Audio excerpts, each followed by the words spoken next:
What's up, everybody? Welcome to another Meet Kevin Report, where I report news that makes you money with coffee. Today, we'll be talking about the credit card that backstabbed me, the 4 best alternative cashback credit cards, the massive settlement, the stock segment where I share some of my portfolio with you, and we'll be talking about Whirlpool, Chipotle, and Starbucks. Of course, don't forget that Wedge 100 has an expiration date of July 31st for 20% off the amazing interactive real estate courses listed below. Folks, today I'm actually a little sad. My favorite credit card ever backstabbed me, and I want to share that experience with you so that you also can prevent losing money to this deceitful credit card. But look, just saying that the credit card backstabbed me wouldn't do it justice, because we go back 399 emails. After all, we started our relationship October 7th of 2016, and I really had a special place in my wallet for this credit card. I mean, every time I would buy something, I would get 2% back, which was amazing.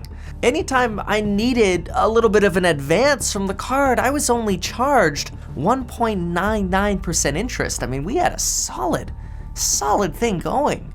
Our relationship grew so strong that on the very day, April 7th, 2017, of our 6-month anniversary, we had a baby. That is, my first love, which we'll unveil here shortly, gave birth to my second love. I mean, I was on cloud 9. We had an amazing relationship with now over $47,500 of a trust limit. I mean, we were really just hitting things off.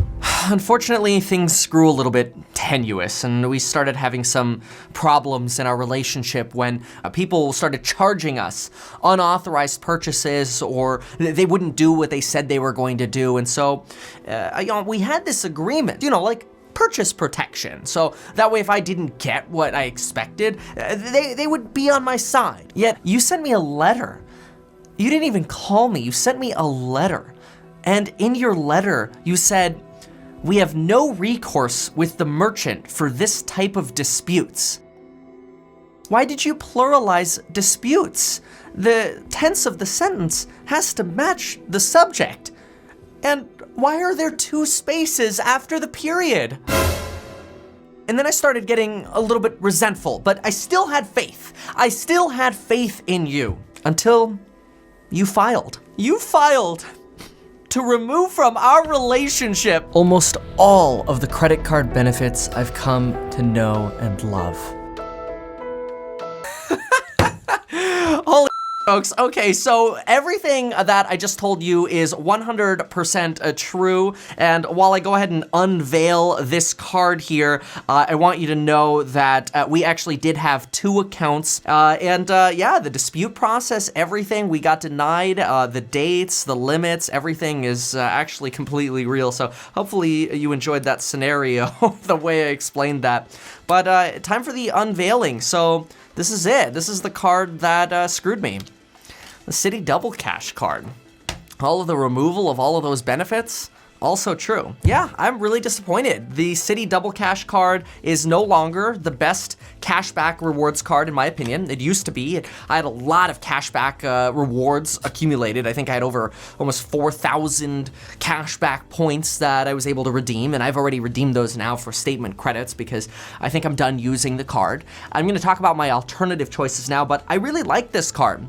Having 2% cashback was easy. It was my fill-in card for anything I didn't have better categories on. And I mean, based on my story, you could actually see that I kind of got double screwed because not only are they taking those benefits away, but they're not helping us as much as, in my opinion, they should on some of these disputes.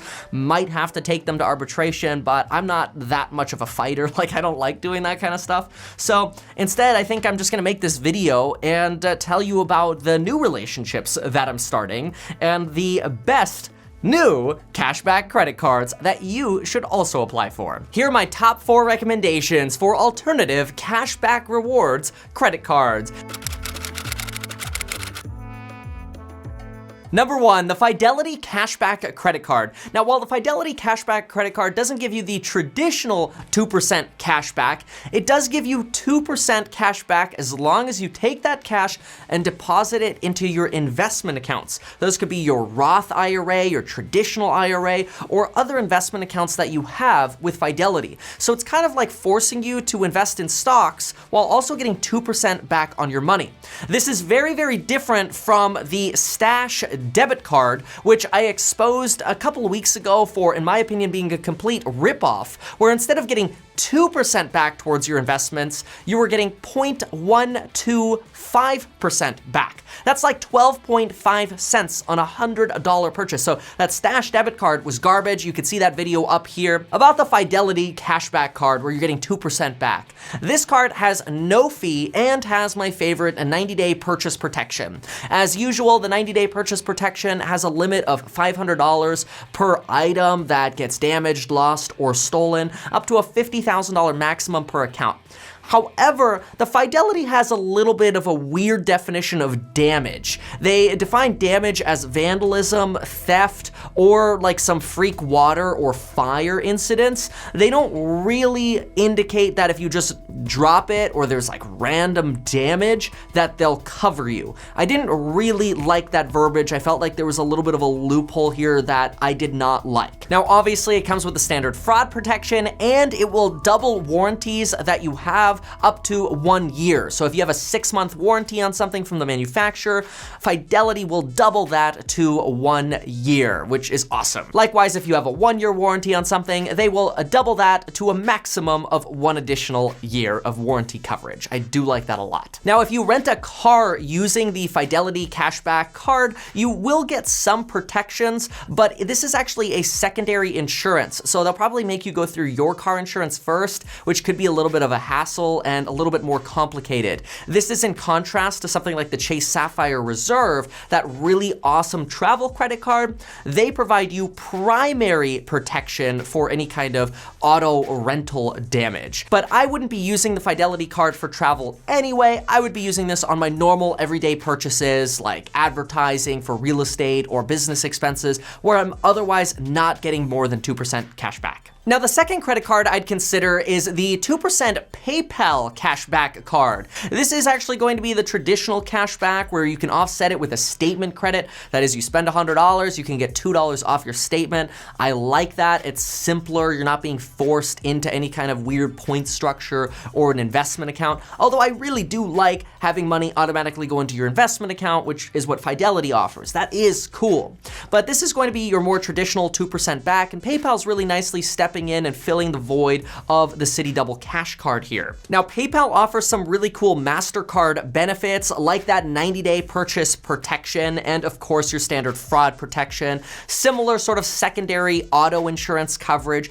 Overall, great card though, and I don't see that kind of damage loophole in the purchase protection that the Fidelity card seemed to have. It looks like they also take it one step further and provide you identity theft protection services. I'm not sure if the other cards do as well, but that does seem to be another benefit here. Number 3, the Chase Freedom Unlimited card. Don't confuse this with the regular Chase Freedom card, which gives you 5% off in revolving categories. This card will give you 1.5% back on all purchases. And as a bonus, for the first year that you have the card, they'll give you 3% back on up to $20,000 in expenses. That's like an extra $300 if you spend the entire $20,000. Now, just make sure, don't actually just go spend an extra 20 grand that you're not otherwise spending just to get 3% cash back, okay? That's not how cashback credit cards are supposed to work. Certain YouTubers will be very offended if you spend money on credit cards that you're not otherwise already spending. Now, this card does have 0 fee. It's got that excellent purchase protection just like PayPal has with the 90-day and doesn't have that loophole verbiage and purchase protection. And overall, I really like this card because I'm going to combine this Chase Freedom Unlimited card with my Chase Sapphire Sapphire Reserve travel benefits because I travel a lot. And because I travel a lot, I'll actually be able to redeem this 1.5% back for 2.25% back towards travel, which makes it slightly better than the Fidelity and PayPal card, plus the fact that you're getting 3% back that first year. Now, in case you're wondering where I travel, make sure to check the link below so you can see that I will actually be hosting real estate crash courses in Seattle, Austin, San Francisco, Charlotte, North Carolina. We'll be going to Nashville and a few other destinations. Check the link down below and you'll see that crash course event. It is an entire one-day in-person event with me. The next one is Seattle in August. I would really love to see you there. And keep in mind, it's not one of those seminars that's trying to upsell you. It's literally just trying to teach you in a crash course format everything I can tell you about real estate in one day. So anyway, because I think that the Chase Freedom Unlimited card is going to sort of become my daily driver, I actually applied for the credit card. I did have to call in Chase to verify my identity before I got approved, and on the phone they mentioned that I was approved for $20,400 for a credit limit. When I logged into my Chase account, I saw that yes indeed, there it was already. It was amazing how fast I went from approved to here it is in your account. I don't even have the card yet. This just happened today. Now, number 4, I'm just gonna mention the Capital One Spark card. This is a business credit card that gives you 2% back. I'm not gonna go crazy into detail in this one because it does have a $95 annual fee, and I'm not a big fan of annual fees on credit cards with the exception of the Chase Sapphire Reserve, where the benefits way outweigh the costs. Now, some people have mentioned that you can call Capital One and mention that you're leaving the Citi double cash, and they might actually consider waiving that $95 fee for you. So it'd be a good phone call to make. But because I'm sticking with the Chase Unlimited, it's not for me. Now, there are a ton of other amazing credit cards that obviously didn't make it into this. I know there's the Discover, which has the revolving categories, which give you 5% off. There's the Bank of America card that gives you those revolving categories. The Costco card has some perks to it. And then, of course, there's the whole American Express suite, like the American Express Blue or the Platinum cards. Now, for me, I've stuck with the Chase platform. With American Express, it's a little bit more complicated because they have this complicated point structure set up.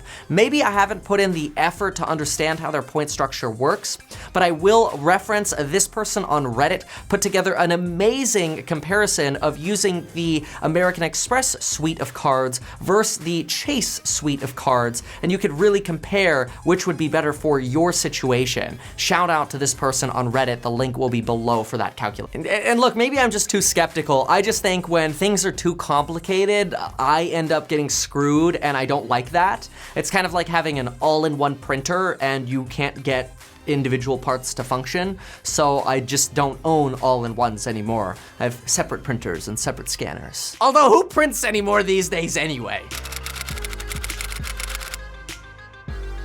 In other news, Equifax has settled for a data breach for $700 million. This could lead to up to $25 per hour in redemption to people who had their identities stolen during their data breach. But there's a silver lining in all of this.